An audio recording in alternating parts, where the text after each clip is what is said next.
Grazie, grazie signor Sindaco, grazie agli altri sindaci, agli imprenditori, grazie a tutti quanti voi che questa sera siete qua. Spero vorrete dare nel corso della serata anche il vostro contributo, piccolo o grande che sia. In questo momento è importante avere la collaborazione di tutti. Io vorrei limitare il mio intervento a poche brevi considerazioni. Vorrei farne di tre ordini di grandezza. Qualche considerazione di carattere generale, una fase che spero ho in qualche modo perseguito adesso ascoltando gli altri, ma spero di poterla ancora meglio seguire ascoltando voi, che è quella dell'ascolto, e poi provare a ragionare su qualche risposta. Signor Sindaco, lei ha fatto riferimento al 1978, giusto? 73. Però io vorrei ricordare alcune cose. Ieri e avanti abbiamo fatto in Consiglio regionale un dibattito, il dibattito sulla zona franca, ma non perché voglio parlare di zona franca, perché voglio parlare di quello che sta alla base della zona franca, della necessità di trovare strumenti che possano in qualche modo affrontare le difficoltà nelle quali ci troviamo, ma soprattutto affrontare i ritardi di sviluppo. Nel dibattito di ieri è emerso che un consigliere regionale particolarmente attivo e anche molto longevo politicamente ricordava che aveva partecipato, di aver partecipato a un dibattito sulla zona franca nel lontano vicino, secondo i punti di vista, 1946. E allora si parlava di zona franca come strumento possibile per risolvere una serie di problemi che la Sardegna aveva. Ma se proviamo un attimo a ragionare su cose banali che conoscono tutti in Sardegna, con le quali tutti quanti in qualche modo ci confrontiamo, vogliamo parlare dell'arteria principale, la 131, che collega il nord al sud dell'isola, vogliamo ricordare da quanti anni è nello stato in cui è ed è un cantiere aperto. Vogliamo parlare dei problemi legati all'energia o del fatto che la Sardegna è l'unica regione d'Italia a non avere il metano. Vogliamo parlare dei problemi nei quali ci dibattiamo per i trasporti, per la continuità territoriale marittima, aerea. Io ero ieri al Ministero delle Infrastrutture e Trasporti, dove stiamo cercando di portare avanti una battaglia sulla quale sono moderatamente ottimista per il ridimensionamento del costo del trasporto marittimo. Allora il problema di cui dobbiamo prendere atto è molto semplice. Purtroppo noi abbiamo problemi irrisolti da decenni, forse da quando è nata l'autonomia della Sardegna. Io ogni tanto, non so se capita anche a voi, vedo un programma che viene programmato su una televisione locale, che è il TG di 20 anni fa, ed è sbalorditivo assistere a quelle trasmissioni, perché quei servizi giornalistici potrebbero essere tranquillamente presi, trasportati da 20 anni fa ad oggi, e le cose di cui si parla sono sempre le stesse. Allora forse c'è qualche cosa che non va, forse dobbiamo un attimino anche riflettere sul fatto per cui ci troviamo in questa situazione. E se consideriamo che oltre ad avere problemi antichi, irrisolti, ci troviamo anche in una condizione particolarmente difficile, e difficile per tutti, è un dato oggettivo, difficile per noi, è difficile per il Paese, tanto difficile che c'è stata la possibilità, che io valuto positiva e apprezzo, spero che arrivino anche i risultati, che per uscire da una palude, da un momento di crisi, si sia deciso di fare un governo di larghe intese tra maggioranza e opposizione per cercare di trovare le risposte ai problemi, per mettere insieme le forze per trovare le risposte. Tanto difficile che, lo diceva anche stamattina alla riunione che abbiamo fatto proprio sull'area di crisi a Losa, che abbiamo una situazione in Europa dove ci sono situazioni tipo quelle della Grecia, con i disordini da guerra civile in strada, o di Cipro, dove le banche chiudono i conti correnti e non consentono ai cittadini di accedere ai loro risparmi. Situazioni che raccontate solo pochi anni fa potevano probabilmente far immaginare uno scenario di fantascienza o di fantapolitica, cose che avremmo immaginato come impossibili e invece si stanno realizzando. Allora, di fronte a una situazione che vede una contingenza e una crisi straordinaria, che vede problemi e nodi irrisolti da veramente decenni e decenni, io credo che si imponga un attimo di riflessione. E si imponga un attimo di riflessione per capire dove sta l'errore, perché il nostro territorio, come altri territori del meridione d'Italia, ma più di altri perché abbiamo un tasso di infrastrutturazione che è il più basso d'Italia, perché vive ancora questo tipo di problemi. Certamente c'è una condizione oggettiva che è quella geografica, la condizione di insularità limita, è un dato oggettivo, non dipende dalla madre natura, purtroppo limita comunque la nostra dotazione infrastrutturale ed è uno stato evidente. L'indice di infrastrutturazione del territorio è direttamente connesso alla condizione di insularità, basta pensare a tutte le infrastrutture a rete, le ferrovie, le autostrade, le condotte del gas appunto, che ovviamente sono direttamente dipendenti da una condizione di quel tipo e quindi nonostante tutti gli sforzi è difficile adeguare alla struttura e il livello di infrastrutturazione a quello del continente e del resto del territorio. Però evidentemente c'è anche qualche altra cosa che non funziona. E questa cosa che non funziona, tra le tante, secondo me attiene a un problema di tipo culturale, che dovremmo cercare di fare uno sforzo e di superare, e dovremmo cercare di superare guardando a quello che è successo proprio nel Paese. Noi abbiamo un modo di fare politica, di confrontarci, che purtroppo spesso è, come diceva l'amico rappresentante degli imprenditori, troppo sintonizzato sul momento elettorale. In che senso sul momento elettorale? Sulla contrapposizione, sulla competizione tra una parte e l'altra parte della politica. Diceva De Gasperi una frase molto famosa che rende molto bene l'idea, che dava la differenza fra lo statista e il politico, indicando nel primo colui che pensa alle future generazioni e nel secondo, il politico, colui che pensa alle future elezioni. Allora, forse c'è un problema di tipo culturale e di senso di responsabilità. Come è possibile che su dibattiti tipo quello che stiamo facendo sulla zona franca, che io personalmente sono convinto può essere uno strumento importante, straordinario per dare un contributo, per risolvere quei problemi di sottosviluppo, di svantaggi infrastrutturali, perché dà una opportunità a un territorio rendendolo più attrattivo, più competitivo, con un carico fiscale più basso che consente alle imprese di svilupparsi, che consente a investimenti esterni di arrivare. Come è possibile che su uno strumento che dal 1946 se ne parla, è stato un tema che hanno fatto proprio i padri dell'autonomia, è stato un tema che hanno portato avanti illustri esponenti politici e illustri studiosi ed economisti. Com'è possibile che si discuta e ci si divida su un argomento andando a fare che tipo di ragionamenti? Sì, ma è un buono strumento, ma siamo sicuri che saremo capaci di utilizzarlo bene, di dosarlo al meglio, di usarlo in modo efficace, ma è possibile che noi ci interroghiamo sulla nostra capacità di essere in grado di utilizzarlo al meglio? Forse è proprio quella la sfida che attende la classe dirigente, dimostrare nel momento in cui ci viene riconosciuto e messo in mano uno strumento che noi riteniamo utile, dimostrare di essere capaci di utilizzarlo. Allora perché racconto questo e poi torno ai temi che più direttamente riguardano questo territorio?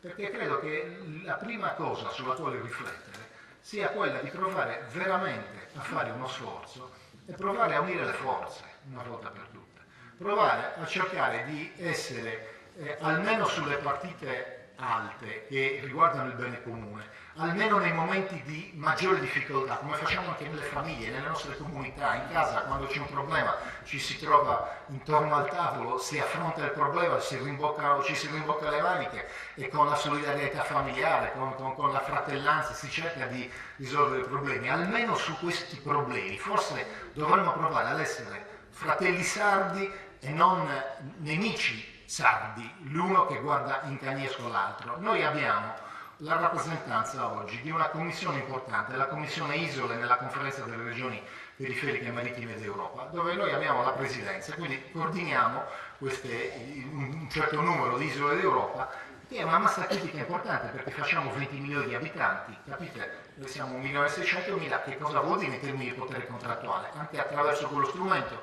stiamo perorando la causa della zona franca, ma è possibile che andiamo a lavorare, a faticare per mettere insieme i popoli d'Europa a combattere su battaglie comuni e noi che siamo solo 1.600.000, che contiamo poco, purtroppo anche in Italia, la Sicilia ha ottenuto molto più di noi, stesso territorio, 4 volte tanto la popolazione, ci dividiamo tra di noi. Allora la prima osservazione che faccio, e concludo questo primo spaccato, è molto semplice. Dobbiamo provare in questi momenti ad essere responsabili, a cercare di guardare veramente al bene comune, a dimenticarci per un attimo dell'appartenenza politica. Io l'ho detto ieri, l'ho ridetto stamattina in una conferenza stampa dove si parlava di Master Beck, lo voglio ridire oggi, e l'ho detto nella conferenza del Master Beck perché ho usato quello come termine di confronto, ne ho usato 2 termini di confronto.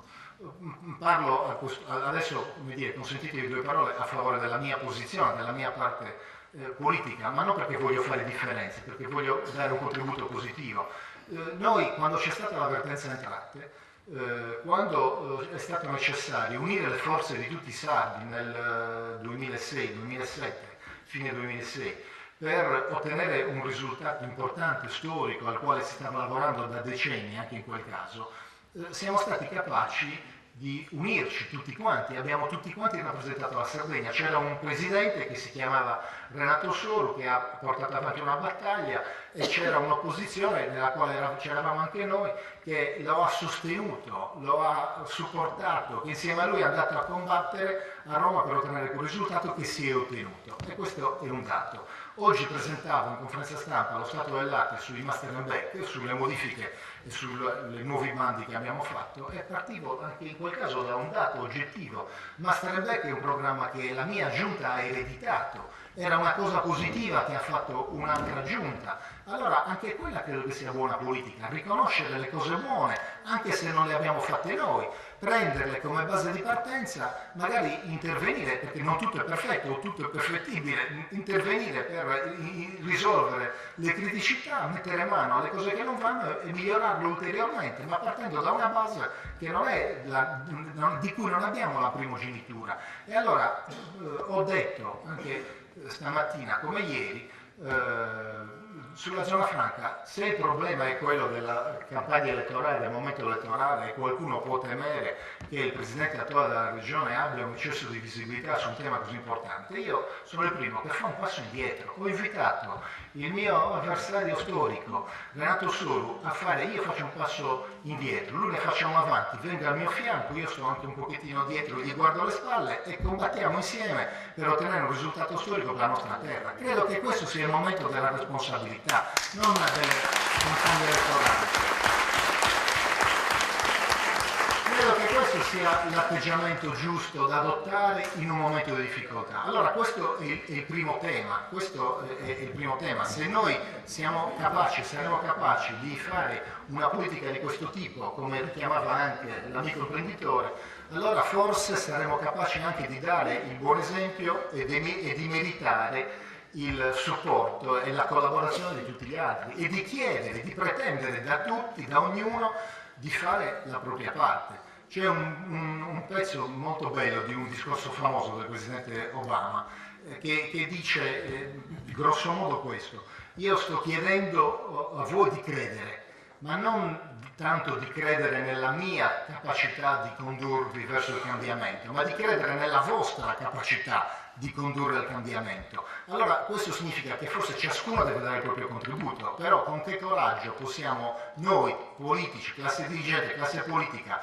chiedere a ciascuno di fare la propria parte se non siamo noi in grado di dare l'esempio con un atteggiamento che sia un atteggiamento costruttivo e propositivo. E allora, venendo ai problemi invece dei territori, che cosa dobbiamo fare? Qual è il nostro dovere? In che modo possiamo affrontare questo momento di difficoltà? Ma io credo, prima di tutto, con una pratica che noi abbiamo fatta nostra, che in qualche modo stiamo cercando di portare avanti dall'inizio di questa legislatura, che ci costa un po' di fatica e allunga un pochettino i tempi, ma che credo che sia importante da difendere e da sostenere, è quella della possibile o massima condivisione con i territori, con gli attori principali, perché se io devo immaginare degli strumenti, se devo immaginare delle soluzioni, non posso avere la pretesa di avere la verità assoluta nelle mie mani e di decidere dall'alto verso il basso, prendere una penna, un foglio bianco e scrivere la storia pensando di essere assolutamente nel giusto. Magari mi fa bene, magari sono bravo, magari riesco anche ad avvicinarmi, ma credo che sia molto meglio se questa storia la scriviamo insieme, se si scrive sentendo il contributo di tutti, se si tenta di valorizzare ciascuno. Allora, perché questi momenti sono importanti? Perché io credo che sia molto importante la fase dell'ascolto?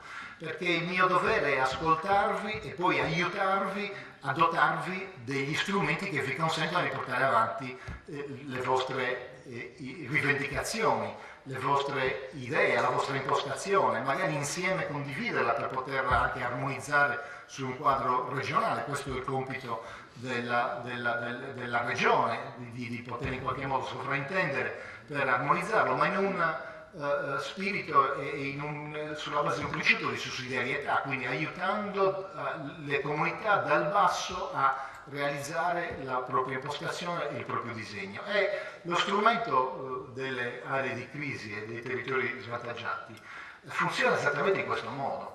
Noi oggi abbiamo fatto l'incontro a Losa con un po' tutti i territori della Sardegna, abbiamo fatto il punto sugli ultimi bandi, ma normalmente io, girando il territorio, cerco di incontrare i sindaci, i comuni, le unioni di comuni e di capire quali sono le loro esigenze e provare a metterle a sistema. Allora, le vostre esigenze oggi quali sono? Voi state facendo una richiesta importante, che è quella di poter considerare questo territorio svantaggiato al pari di altri e quindi essere ricompreso nelle aree di crisi. L'avete fatta come sindaci, l'avete fatta come unione di comuni, come GAL, l'ha fatta Confindustria ha fatto anche di recente una richiesta specifica in questo senso, ma è una richiesta che arriva un po' da tutto il territorio ed è una richiesta che, come ha detto chi mi ha preceduto, è perfettamente legittima perché parte da una considerazione: questo è un territorio certamente molto operoso, di gente che lavora, di gente che non si lascia andare, che comunque combatte tutti i giorni con dignità, con coraggio, ma gente che affronta una sfida straordinaria, è un'isola nell'isola. Dicevo che ero ieri a combattere per i trasporti, per la continuità territoriale marittima, l'ha detto il sindaco, il problema della continuità territoriale qui è drammatico, ma di quella interna, non di quella che collega il continente, l'isola al continente. E questa è un'isola nell'isola dove tutto è più difficile e quindi bisogna cercare di individuare degli strumenti. E allora in qualche modo il ragionamento e anche la risposta è obbligata, ovvero sia, se io sto dicendo e sostenendo nel rapporto con lo Stato che noi abbiamo diritto a uno strumento straordinario, quale quello delle politiche fiscali di vantaggio della zona franca, perché è uno strumento che consente di fare un salto in un colpo solo e di recuperare una condizione di svantaggio infrastrutturale attraverso strumenti operativi che consentono di riequilibrare da altre parti, allora come posso restare sordo a una richiesta che esattamente va in questo senso, che non è quella delle politiche fiscali di vantaggio magari, ma è quella di politiche dirette, specifiche sul territorio che possono aiutare le imprese a crescere, a trovare strumenti per fare che cosa? Per fare sistema, perché le politiche di filiera sono esattamente indirizzate a questo: dare alle imprese, coordinare gli strumenti esistenti per poter fare sistema, per poter lavorare alle filiere, per poter andare verso quei settori che più di altri possano oggi affrontare questo momento di difficoltà, consentire di affrontare questo momento di difficoltà. Voi non avete l'industria, è stato detto, e la crisi non nasce dalla crisi dell'industria, ma nasce da condizioni geografiche, condizioni oggettive di difficoltà. Ma avete come hanno i territori dell'industria delle peculiarità sulle quali oggi dobbiamo puntare. Dove c'è la grande industria, noi diciamo sempre l'errore, poi è facile col senno del poi parlare di errori, però forse l'errore in passato si è fatto quando si è puntato su settori che in qualche modo erano settori non naturali rispetto alla nostra storia, alla nostra vocazione, per cui era difficile immaginarlo, però oggi che cosa succede? I nostri territori, le nostre industrie competono con industrie che stanno o con altri territori che stanno in altre parti del mondo dove c'è un minore costo del trasporto, un minore costo dell'energia, maggiori infrastrutture. Allora le multinazionali che cosa fanno? Molto semplicemente la competizione tra i territori si gioca così: delocalizzano i propri impianti produttivi e vanno a localizzarli dove i costi dei fattori della produzione sono più bassi, e quindi vanno in Asia, vanno in India, vanno in territori con i quali noi non possiamo competere. Ma quali sono allora le risposte? Noi dobbiamo cercare i fattori della produzione che non sono facilmente delocalizzabili, e ogni territorio ha le sue caratteristiche e i progetti di filiera servono esattamente a questo. Voi avete dei valori naturali che sono dati dall'ambiente in senso lato, che comprende quelle politiche alle quali dobbiamo guardare con maggiore attenzione. E qui apro una parentesi richiamando un passaggio, era una sfumatura malocolta che ha fatto il sindaco con riferimento alle attività boschive della silvicoltura. Nella nuova programmazione 2014-2020 noi la prossima settimana credo porteremo in giunta la delibera che guarda ai meccanismi e alle regole per la nuova programmazione. Certamente cercheremo di riequilibrare la situazione attuale, e quindi di guardare anche a quelle politiche che guardano agli interventi sui boschi, non con questo tralasciando altri settori quali quello dell'allevamento, ma cercando di riequilibrare un po' per tener conto anche di questi aspetti. Allora, vengo al dunque. La politica, gli strumenti esistenti per un territorio quale questo, quali possono essere? Esattamente quelli che avete chiesto: l'area di crisi. Quindi non dico niente di nuovo, dico una cosa che è scontata, quindi non lo dico come concessione, ma come risposta dovuta. Credo di poter dire che se non dalla prossima giunta, e anzi assumo l'impegno, se non dalla prossima giunta, dalla giunta successiva, delibereremo l'area di crisi per il territorio della Barbagia e del Maturisai. Credo che sia una